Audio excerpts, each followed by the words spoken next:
Good afternoon, everyone, and thank you for joining us for today's Making It Work topic. Ambiguity is the new normal. I'm Courtney Spencer, Vice President of Advertising for the Portland Press Herald.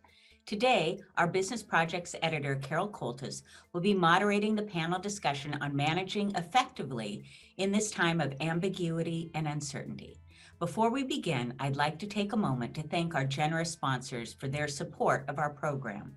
Thank you to Harvard Pilgrim Healthcare, Memic, Cross Insurance, and Katahdin Trust Company.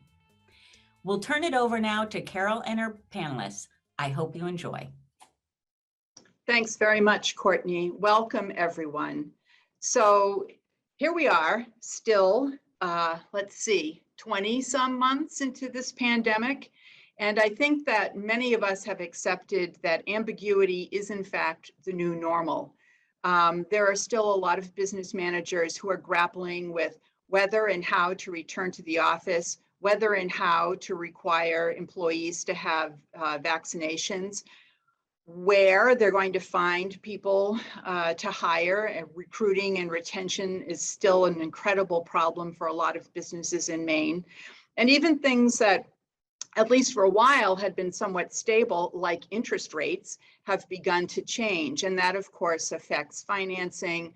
There are decisions about whether to renew commercial leases. It goes on and on and on.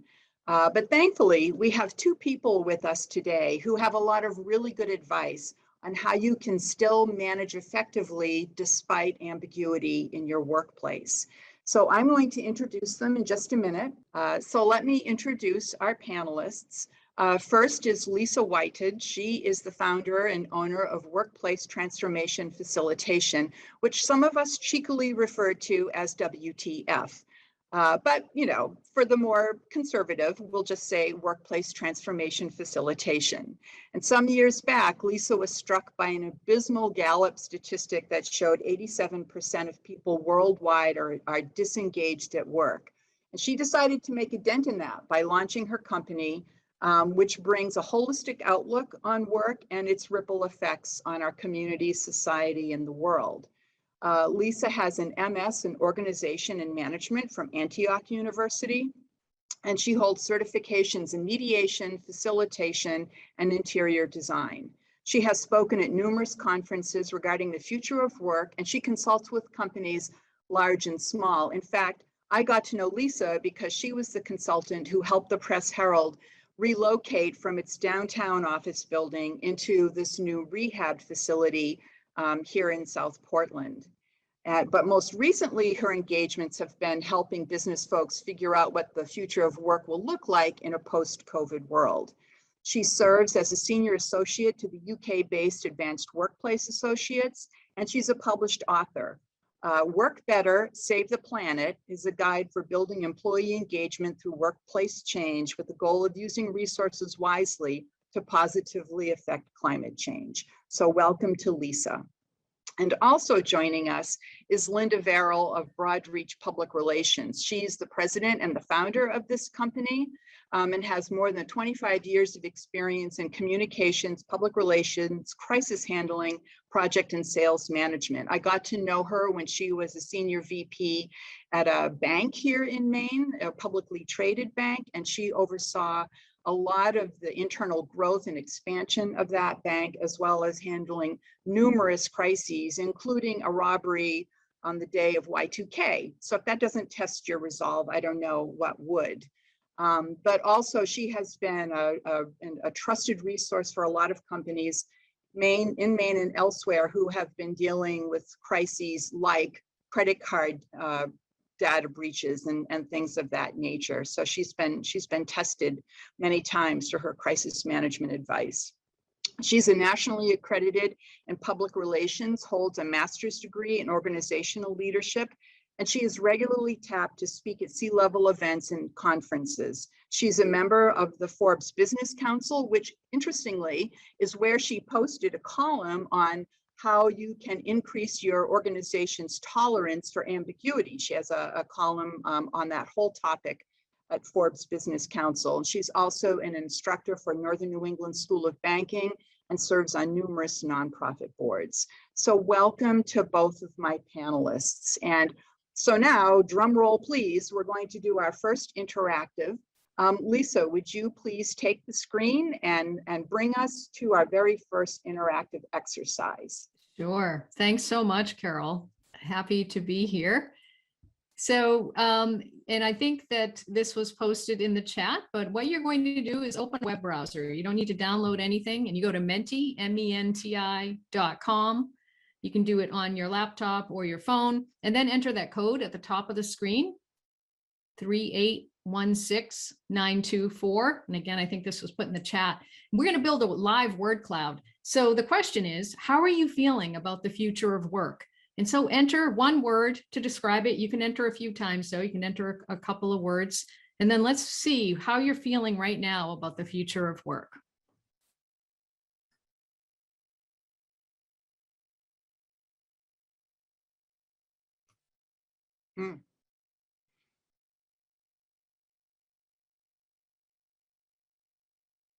Ooh, someone's excited. That's good. And you know how word clouds work. The bigger the word, the more often it was mentioned. And we can see in the lower right corner, if you look in the screen, you see the little numbers going up, 12, 13. So that's the number of entries that have come in. So we'll give it a few seconds, and don't know how many are on our call right now.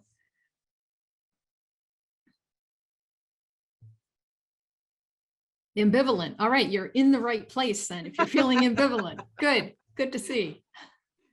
But you know, look at the spectrum. We've got discouraged. We've got, what did I say? Overwhelmed. It's a moving target. Yeah, there's a lot of, it's all over the place. Wondering. Yeah, good. So you see how this works. We're going to use this tool a couple times in a couple different ways. So we're going to have our conversation, and then we'll check in partway for another different type of question. Thank you, Lisa. So let's get to our first question. And actually, I think the word cloud kind of demonstrates this. And that is, can you talk about the upsides and the downsides of uncertainty for business managers? I know some people who have a certain frame of mind just look at uncertainty as adventure, and they get jazzed by it, and it helps them make informative decisions. But I'm wondering, so you both have been advising clients for a while now. So what do you see as the upside and the downside of uncertainty? And if you're able to offer some real world examples, that would be great. Do you want Linda? Linda, you go. Yeah, Linda, go ahead. You take the mic. I'm happy to. Thank you, Carol, for having me today, and Lisa for the fun engagement. So I'm looking forward to more of the results. So your question is a great one in terms of, what are the upsides? And this is when, the rubber really hits the road. It's when your systems are tested and you learn where your gaps are. It's where your leadership team is tested and you have to trust them. It forces you to ask for help and to actually reach outside of your organization. It focuses you on what's most important because you don't have time to really get bogged down in the ancillary. You stay focused on what you do best. And during COVID, in that first week, the phone calls that we were getting, a lot of the conversations were about, okay, what's your highest and best use right now? What do you need to be doing in the next 30 minutes, the next 3 hours, the next 12 hours? And it really helps people focus and narrow down so that they can start to look at the problem without a lot of noise around them. So the upsides really test your systems.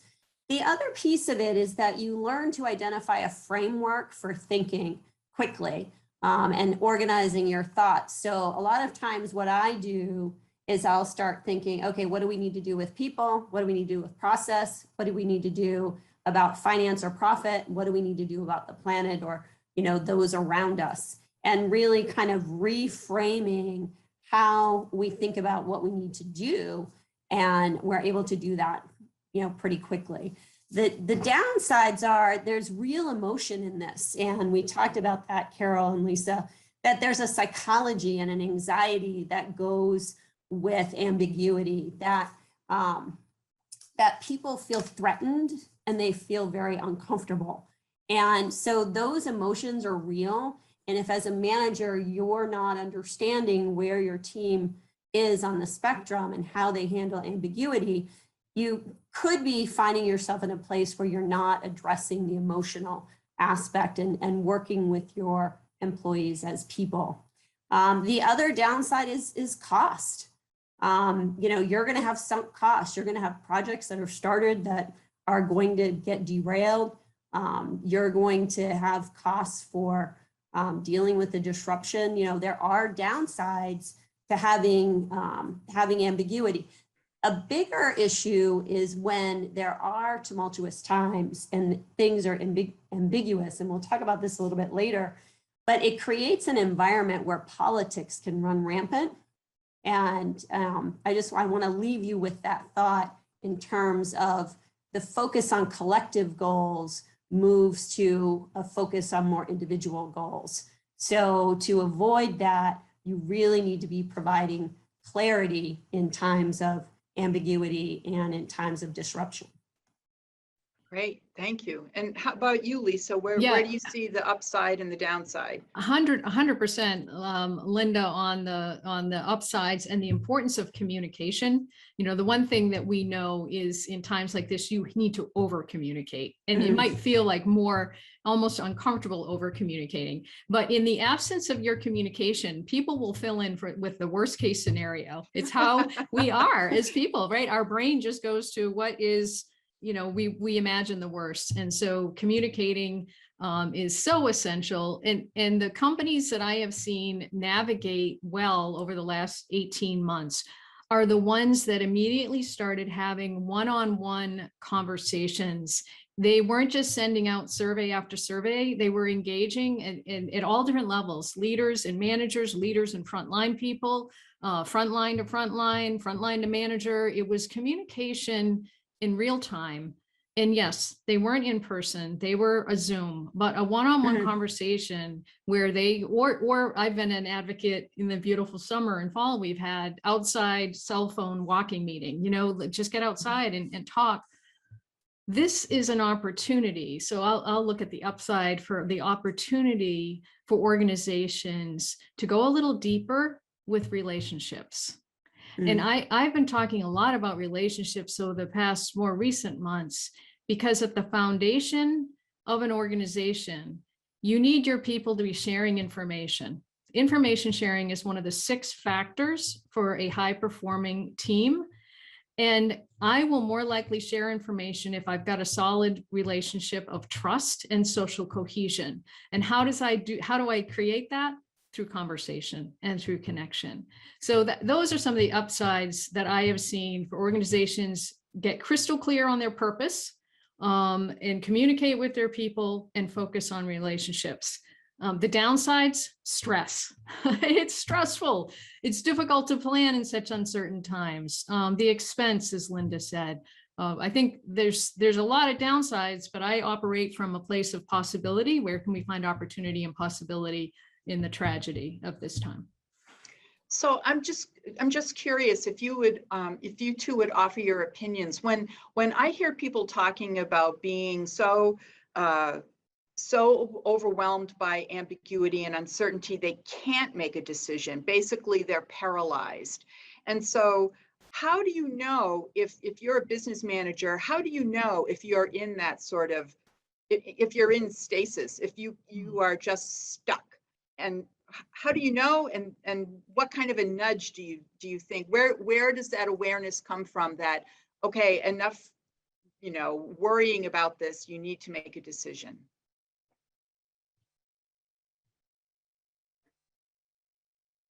So how are we aware when folks are frozen in ambiguity is what I'm hearing. A lot of times, and this goes back to what I indicated regarding the real emotion around ambiguity. So it starts with being able to call it what it is and having conversations with folks, and even simply as a manager, changing your language. Well, how does that feel to you? And recognizing that they're afraid, that I understand it's fearful to make a decision.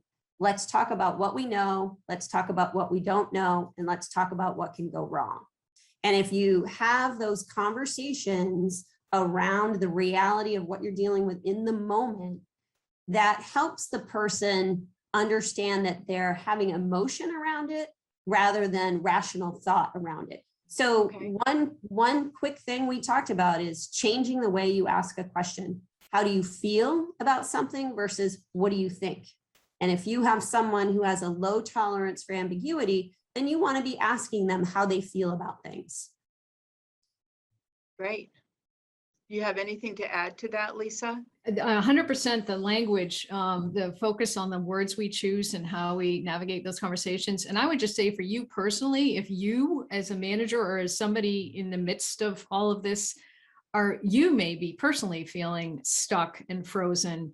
And so that pausing and self-awareness, again, I don't know if people do any meditation, but I think that there's an opportunity, we need to give ourselves space. We talk about self-care, we talk about mental health in the workplace and how that has finally become more front and center in conversations. And it's been there all along as a struggle, but it's been made more visible in the last year and a half.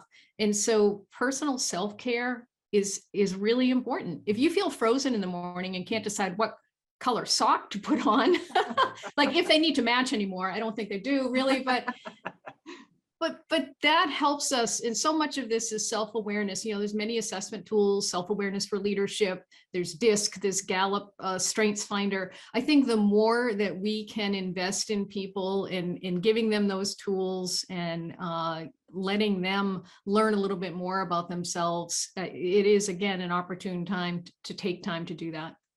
So that's a perfect segue into the next question. And that is, how do you assess your tolerance for ambiguity? It's, I think that as a manager, you need to figure out what's your natural place on uncertainty and your reaction to it. So why don't you have the floor, Lisa, why don't you talk a little bit about being able to assess yours and your organization's tolerance for ambiguity? Absolutely. And Will, and I will do another quick poll. Is it okay if I do the other quick poll now? Yes. Because I mentioned there's or maybe I didn't mention it, but there's an 18 question assessment on your tolerance for ambiguity. And we put it in a PDF and it will be sent to people after our session. But what we did is we took 4 of those questions and put them in this Menti poll. So hopefully your screen has changed and you can see this is a sliding scale. So for yourself, look at those statements, and the left is strongly disagree and the right is strongly agree. So this is a way for you to just check in real quick. And we'll just take the temperature of the room, so to speak. So right, it's a scale of 1 to 5. So strongly agrees on the far right and a 1 or strongly disagrees on the far left. And we'll see how people are doing.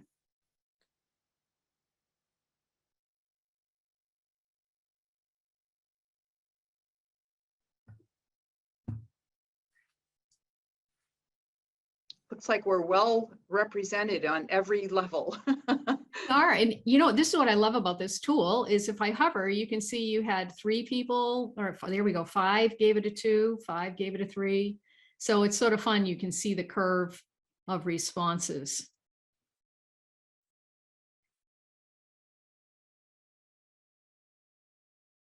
So it gives us an idea. We have had 22 respond. So this, I'm not going to say this is scientific because we only took 4 questions out of the 18.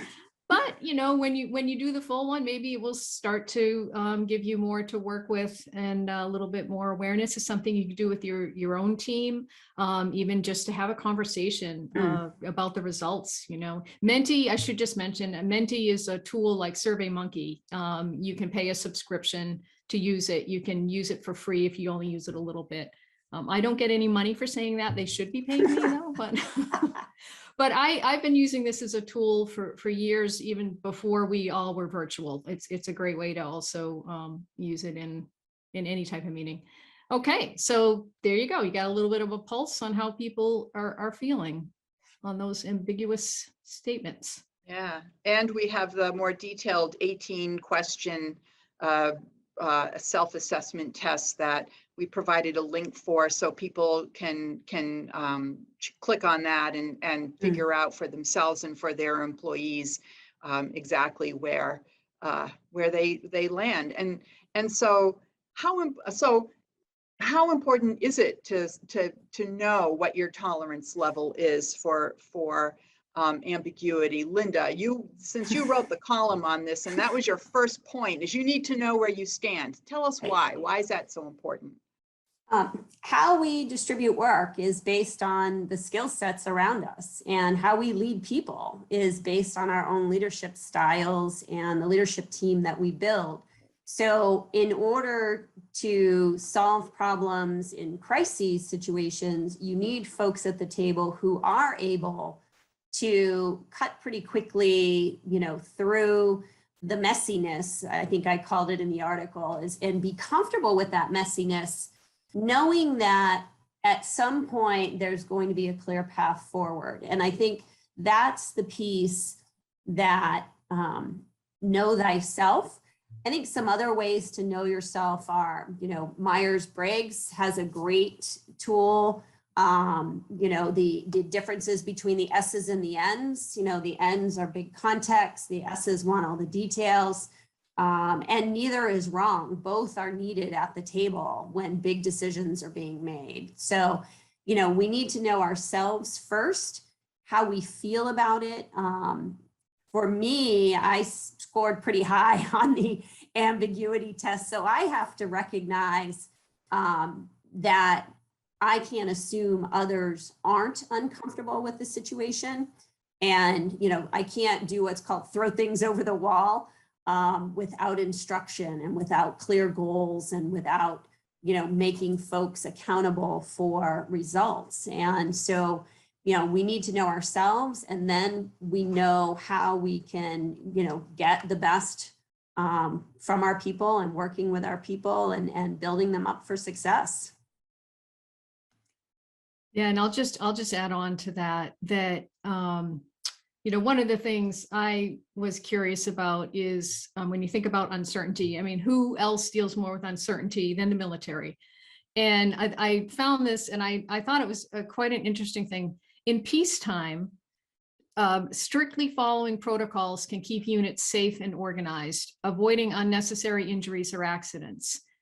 But in conflict, decision-making is distributed and flexibility is given soldiers to give them agility and effectiveness.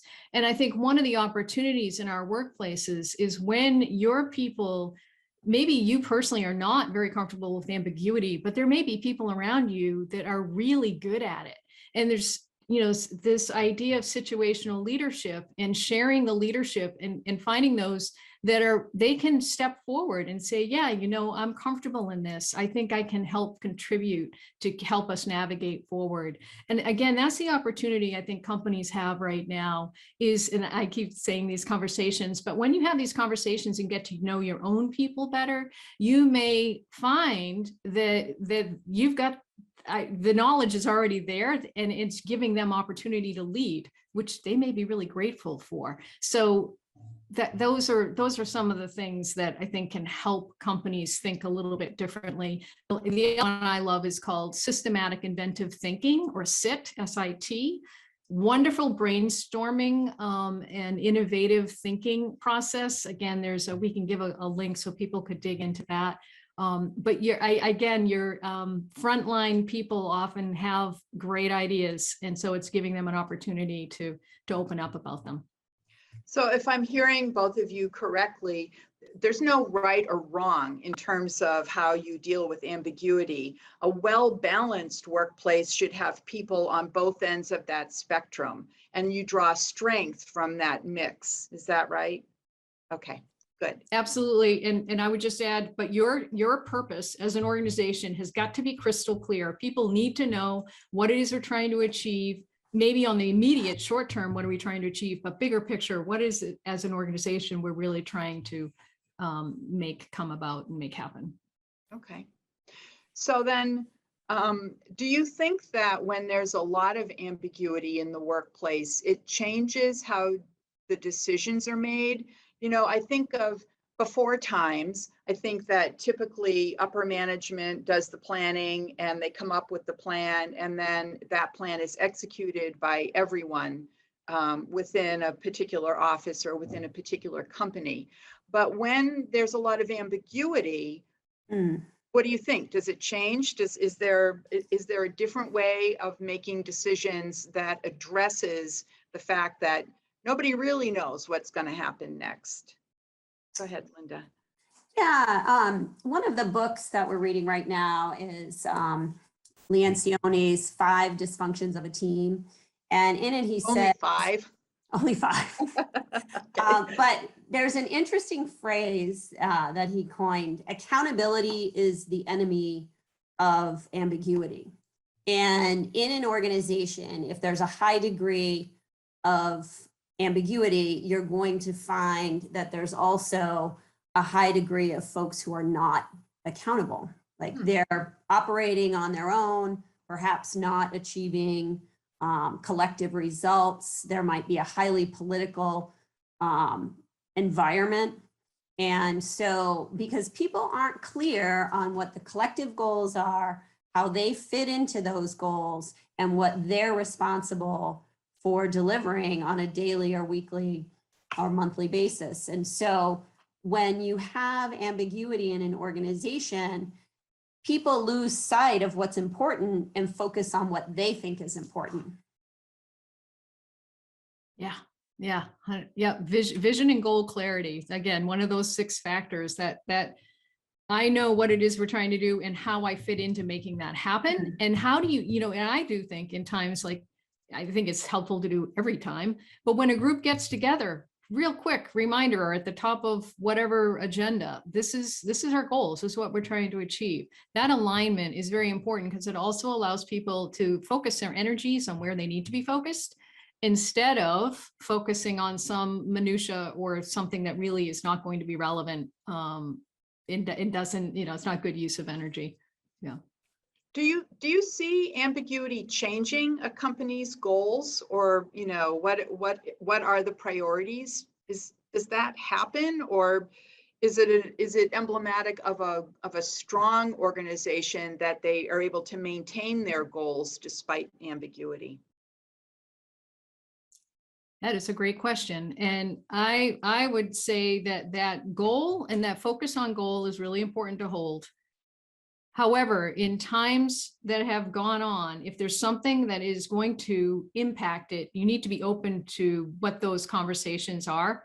So, don't be blind to everything that's going around. Keep a dose of reality. But the organizations, and I think Jim, go all the way back to Jim Collins from Good to Great, the organizations that are high performing and are resilient. There's an excellent McKinsey article that was published recently too on the high performing resilient organizations. And those are the ones that have kept goal clarity front and center and have done these other things, as well as communication and engaging teams and being very focused on that. So they don't change their goals, but they figure out how to maintain the energy and the focus to keep the goal front and center while listening to conversations around it. Is that right? Yes, and they might learn something that causes them to revisit, but you've got to be open to that. But usually that goal has been big enough and hairy and audacious enough that they'll keep focusing on it. Okay. And how about you, Linda? Yeah, if you think about the businesses at the beginning of the pandemic that, pivoted, that was a word we hadn't really heard until 21 months ago. But those organizations, if they came to the table saying, we're great at making wallets, would never have pivoted and made shields. Instead, their goal is we're going to be great at manufacturing, and we're going to be great at making, X products. And so the goal is really what you do better than anyone else. And it isn't necessarily that single thing. It's that process and leadership and culture that all serve up what you're good at. And then you can easily see, well, how can we help here? You know, because you're now looking beyond your organization to the outside and saying, okay, how can we align what we do best to now help other people? Because in organizations that are entrepreneurial, generally they have a higher degree of ambiguity because that's the nature of an entrepreneur. They have a high tolerance for risk. They have a high tolerance for change. And so those organizations generally adapt pretty quickly and then can look beyond themselves and say, okay, where do we need to be? What's our highest and best use? Where do we need to, put our resources? Interesting. So what are you hearing from your clients with respect to their concerns around planning? If we're acknowledging that these are very uncertain times, are there overarching worries, whether it's extended working from home scenarios or returning to the office or recruiting and retaining workers? I'm curious, you guys are really boots on the ground. So what are you hearing from your clients, and what kind of advice do you find yourself dispensing most often?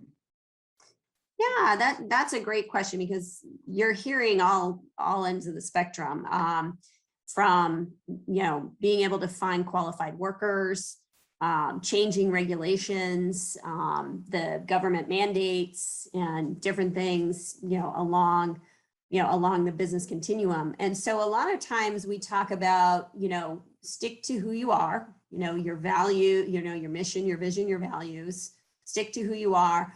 How can we help? And are there others outside of the organization who can help? So are there strategic partnerships that you can build? Are there things that you can outsource? And then that communication that Lisa talked about early on is communicate. And figuring out, again, what do we do best and what can be left behind? And in times of uncertainty like this is when you really have to keep your eye on the prize on who you are and what you want to be and how you want to get there. And the ancillary, the shiny butterflies need to be put away for a while.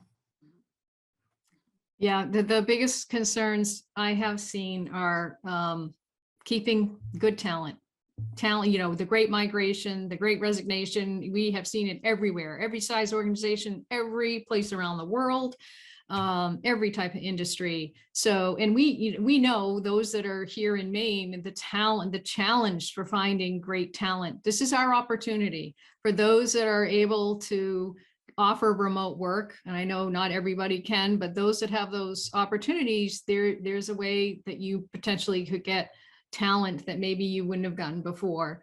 And then the culture is what I hear over and over again. How do we maintain our culture? What are we going to do about our culture? And we've really got to break that down and recognize that culture is your values, your behaviors. It does feed into the social cohesion, one of the 6 factors. How do we stay connected to each other in a virtual world or in a hybrid world? And so there needs to be a great deal of focus on keeping culture and growing it. Water it like a plant, feed it and water it. And we took, I did a lot of work. For 38 years, I've been doing this work in organizations, and there were so many unhappy people before the pandemic. And we know the Gallup poll's been measuring it. Right now, it's like 80% are disengaged in work. But when I was working with people in physical offices, there are 3 major complaints. It's noisy, I'm distracted, and I'm interrupted. And I never can find a place to escape those distractions and interruptions. So with remote working, for white collar workers, they've been able to get that. But there has been a tendency to think the office was taking care of everything, when in fact, things were not always so great. I think sometimes we romanticize how things were. So again, the opportunity in bringing people back together where there's a big desire to be connected and collaborate and socialize is to be intentional with that culture, be intentional with why you bring people back together. Don't have them show up just to sit at a desk and answer email. Have them come together and do team building, do some of these conversations around understanding themselves better. I mean, there's so many opportunities in companies like Linda's do this work really well, I think there's a great opportunity to build community, true, authentic community, in a way that can be profitable, that actually help a company improve their bottom line. And if I could add, some of the things that we're talking about is, really changing how we think about work and meeting people where they are, and, recognizing that you may have folks in your leadership that need to work a 4-day week. You have people in your leadership that need to work from home 2 days a week, or, looking at your benefits, looking at your family leave. Everything I feel is on the table. And we as leaders need to be asking the questions, well, why is it this way? Well, why can't we change it? Why can't we go to a 4-day work week? Why can't we, really think about how our products and services are delivered and really maximizing the time we have with our clients and with our community, and thinking more quality versus quantity. We've always been a society of more. Maybe it's less. That's much better. So I love that. I love that. And 2 questions for leaders to be having with their folks is, what's something we're doing now that we should stop doing, to the point of less? What do we keep doing? We've always been doing, but we really should stop doing. And is there something that we should start doing that we haven't been doing? And it's questioning embedded assumptions. People haven't liked meetings forever, as far as I can remember, right? Too many meetings. And what have we done to ourselves? We're doing back-to-back meetings when everything else in our world has a 10-minute buffer zone. Think about kids in school, college. No 10-minute buffer zone when it comes to meetings, though, right? What the heck? What's wrong with this picture? And then we're on Zoom. You'd think we'd still at least give ourselves a few minutes. So it is an opportunity to really question, why do we do things the way we have, and what can we do differently that will be better and add more value? How about starting your workday and ending your workday actually feeling more energized because you've had such a great experience? Mind blown, right?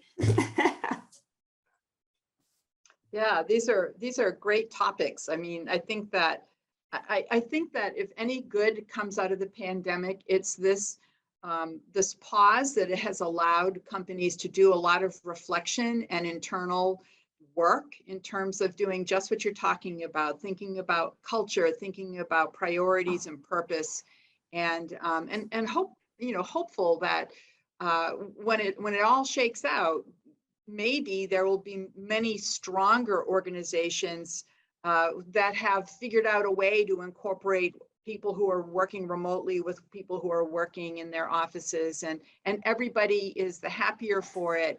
And maybe the next Gallup poll will show, I don't know, maybe 70% of people are disengaged, as opposed to 87 or 80%. I think that would be some real progress. So, well, how about, I see we have a couple questions in the queue, and actually, yes, let's take a couple questions, and we have a wrap-up interactive. So let's do that in the last couple of minutes of our time together today. And I'm going to take one of the questions that was submitted from folks when they were signing up. And so one of those questions was, how do you train FM and HR in managing ambiguity? So, like, if you're working for a company that is big enough to have an HR department, how do you train them to work on the issue of ambiguity?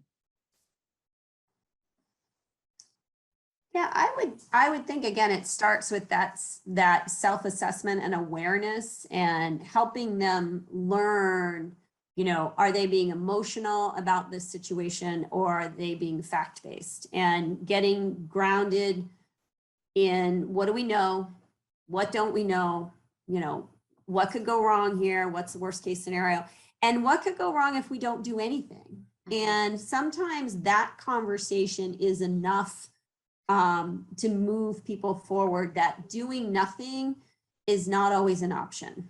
And so we need to do something. And, this was a phrase during the early days of the pandemic, we need to do something even if it's wrong. It does, and we can fix it if it's wrong. And I think that's what it is helping people be comfortable with that failure, that it's okay if the decision's not perfect. It's okay if that fails, because you know what, we're right here and we can fix it. And, you know, that's important, is that you're creating that environment where failure is okay. Now we're making decisions. That the batting average is 300. That's okay. It doesn't. That's pretty good. Right. That's pretty good in baseball. Yeah. So we're not going to be perfect. And I think that humility needs to transcend, from the top down, that we all need to make decisions because we can't afford to not. Okay. And what about you, Lisa? Do you have specific advice for training in HR department around ambiguity?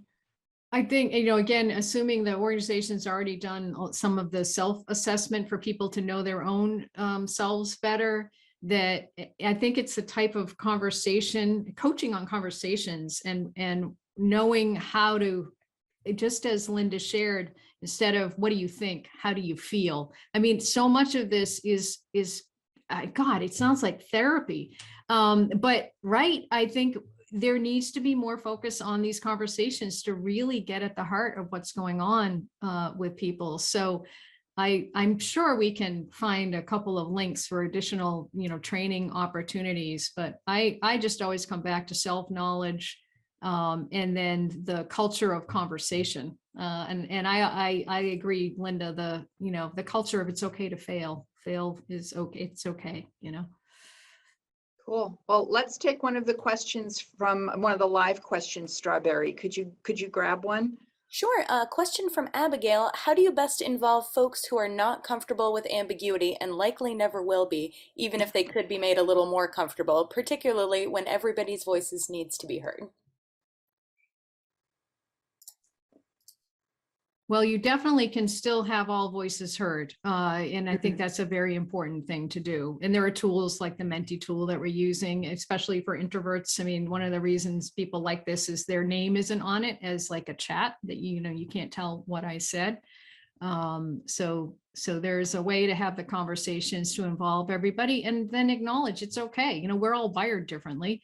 Not everybody will be comfortable with ambiguity. But they probably have gotten a little more comfortable with it through the pandemic. I mean, I would think that when everything's been thrown at them, there's, from 0 to 5, maybe they're at a 1 now. There's actually some tools out there as well. So when you're working with a team on creativity and you think about, we all know brainstorming is a way to be creative, but there's also mind mapping and word association and all hundreds of tools to spur creativity. And when you involve folks in that creative process, it opens up their mind to what's possible as opposed to what's holding them back. And so if they're in on the conversation and you're going through, okay, here's the cascading message map, and here's what we know, and here's what we don't know, and they have information, then all of a sudden it's not as ambiguous anymore. It's not as scary. It's not as unknown, but involving them in that process of problem solving, and what are you most afraid of here? Or what do you think could happen here? And really getting their input in the conversations and in the process. I think that's really good advice. And I'd like to sort of follow up on that with a question we had submitted by someone when they were registering, and that has to do with the world of nonprofits. So there is even more uncertainty in that world, particularly around funding. And I just wonder if is any of your advice different for nonprofits operating as opposed to a for-profit company, or is the advice that you've offered pretty, it's broad and it can be taken up by any organization? Yeah, I would say just because you're nonprofit status doesn't mean you're not in the game for results. Mhm. And so, the advice is very similar. I think in a nonprofit environment, it becomes much more vitally important to stick to the mission and really make sure everyone is mission driven with every decision that they make, that it's on the blackboard, it's on the whiteboards, it's on everybody's desk, that before we spend a dime, is this what our donors, is this what our mission is this what we're supposed to be doing? And because it's easy to start going in different directions. So not unlike small businesses, stick to what we're good at. Same with nonprofits, stay focused on that mission and have conversations with the funding. I mean, there's so much more money out there now, talking to DECD, talking to MTI, City of Portland just reopened their grant for job creation. There's money out there. It may not be in the usual places, but it's there and there's more of it than there used to be. Yeah, and I was just going to say the same thing, that the importance, in times of crisis or uncertainty, it's really easy to just go inward and even isolate ourselves even more and be insulated. And this is when you need to sort of push yourself further to go have conversations with maybe those you haven't before, or reach out, and don't be afraid to reach out, and don't just send an email, but like pick up a phone and have conversations with others that maybe nonprofit or doesn't matter, your so-called competitors. I mean, what brings people together more than dealing with a crisis together? So the relationships and the conversations, and again, whether it's a nonprofit or a for-profit, those can be gold. And they don't, I know I saw one of the questions in the chat was, what if we don't have a lot of money to spend on this? How much does a conversation cost? I know, you have your people come together in the morning and everybody's on the clock and working, but have a 10-minute check-in, stand in a circle, have a 10-minute stand up wherever you are, your retail store, your bakery, and have a question and go around really quickly and get people's input. I always said that your people you hired for a reason. They're smart, they're creative. You want to keep them. They want to be kept. They want to be engaged. You want to build engagement. How do you do that? Ask them, how are we doing here? What can we be doing differently? What are you afraid of? Have the fear conversation. So many are afraid to have the fear conversation. Have it. What are you afraid of? And it doesn't matter any level, leader level, C-suite. It doesn't, everybody, we got to talk about it. Let's take another question from the audience, Strawberry. Question from Katie. You mentioned getting information in real time. Do you have an app or other way to do pulse surveys among a team that is in the field or on the floor, particularly like a healthcare setting? That's interesting. Yes, technology part of that now? I know that there an app for that? Yeah, there is. There are apps that are being developed for human performance management. The Menti tool that we shared is definitely a real-time tool that you could just launch a Menti poll, send it out to everybody's phones, and just ask, a couple of quick questions. And I'm sure there are others too, Linda. Yeah, I'm actually not familiar with many in that space as far as real time, other than internal working systems, like if you have Basecamp or Slack or like for us, we were so heavily relied on our office and our server. So when we had to go remote, we really had to ramp up the use of all of the collaboration tools and different things along those lines. I think too, structure gives you that real time. You talked about meetings and how people are becoming more and more overwhelmed with meetings, but if you really get focused and solving real issues in those meetings, then you're using less time than what it would be by not solving the problems. So, real time does mean having the conversations, but I'm not familiar with any specific apps other than our collaboration tools that we're already using.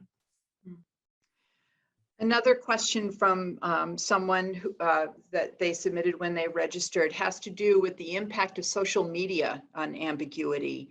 So do you see that play out? And then are there any particular ways that social media is either promulgating uncertainty or exacerbating uncertainty, or maybe fixing, I don't know, lending clarity to ambiguity? I'm just curious, what do you see is happening with respect to the impact of social media? Go, go, Linda. No, you go. No, You go. I was just going to talk about, the world of communication and rumor and misinformation and there's an entire industries out there that are about misinformation, or it's the business of communication and choosing wisely, where you're getting your news, what groups you're part of, and what's real and what's not real. But I think we're also starting to learn with what's going on with social media. More and more people are leaving social media to get back to the personal relationships and having the conversations, because if you're only hearing from one source, or you're only hearing from like-minded people, then you're not getting the full story, the full facts. I mean, that's age old, the last 6 years we've been dealing with, so it's not getting better. But I think the consumer of information is getting better and learning that, oh, maybe I do need to be talking to my family about this. And I think that's what the pandemic has done, is our circles have gotten smaller and more trusted. And so even in social media, a lot of the channels are now more private. People are part of private groups, part of community groups, and part of more trusted and trusted environments. So, but it's interesting because in some ways it's worse, but in some ways it's actually better. Interesting. What do you think, Lisa? Yeah, and Linda, thank you for letting me share my most favorite quote by my most favorite Trappist monk, Thomas Merton. You said personal relationship, and this is what I've been just talking about so much. He said, early 20th century monk, do not depend upon the hope of results. You may have to face the fact that your work will be apparently worthless and even achieve no result at all. Just recognize that. And in the end, it is the reality of personal relationship that saves everything. And I believe that this is the time of relationships, in authentic relationships, not the surface water cooler stuff. Oh, blah, blah, blah. It is the real stuff, the real deal. And Patagonia pretty famously has boycotted Facebook. They have said because of, and so perhaps that this could be an opportunity for some companies to put a stake in the ground and say, no, we're not going to play by the social media rules that have gotten us to where we are right now. What can we do differently? Cool. It looks like we have a new question from someone in our audience. Strawberry, can you let us know what that is? Sure. This is an anonymous question, but how can we help staff onboarded during the pandemic build and sustain meaningful relationships with colleagues without those water cooler conversations and other casual office interactions? Well, they can look in our Making It Work archives where we talked about onboarding during a pandemic. But beyond that, Lisa and Linda, I'm sure you guys have ideas. I've got two quick ones. My favorite that I've been sharing is randomcoffee.com, or it's an app, Random Coffee, and you sign up and it will send an email to 2 people in the company, doesn't matter what level you are, and then it's up to you to set a time to get together, however you want to get together, Zoom or whatever. So Random Coffee, great app. And the other is the process of building a working together agreement together. And so again, small group discussions, you're talking about how are we going to work together? How are we going to be together? It's a way to build connections and understanding. You're asking a question that will build empathy and connection. And it is a way, the reason it's great for onboarding is when you have a working together agreement that has been designed by the employees and drafted by the employees, when you're onboarding new people, often what's in that working together agreement is the stuff that would have taken them 6 months or a year to learn. It's not the normal written down policies and procedures. It's the unsaid stuff that makes our culture the culture it is. I think our working agreement said no one could reheat fish in the microwave in the community cafeteria. The unspoken was spoken. The unspoken was spoken, yeah. And Linda, what do you have advice for this too? Yeah, so we actually struggled with this because we're a small organization. We have our offices. We actually were back at the office a year ago. But we did bring on a couple of employees, and I would probably say we did not do the best job onboarding them. They're still here, thank God. But I think some of the lessons we learned was that, you know, we needed to assign them a kind of a coach or a mentor, someone who was checking in with them every day or every other day. We really needed to be clear on what that onboarding schedule was going to look like, and then identify where would those normal water cooler conversations be taking place, because if they're not in the office, you know, so how are we going to do that? And so, you know, I think for us, we learned a lot in how we needed to restructure our onboarding, which has been very helpful in terms of, you know, over communicating and really getting clarity on, you know, this is who we are, these are our values, this is what we're good at, and making sure folks are aligned with that and making sure they know exactly who in the organization is going to help them be successful. So for us, it's been a learning experience. Well, speaking of lessons learned, let's put up the final poll for our viewers and see where they are. All right, let's get this to go ahead one. Oh, there it is. So hopefully you can zoom in and see that okay. Here we go. Got that? And it hopefully shows up. Yeah.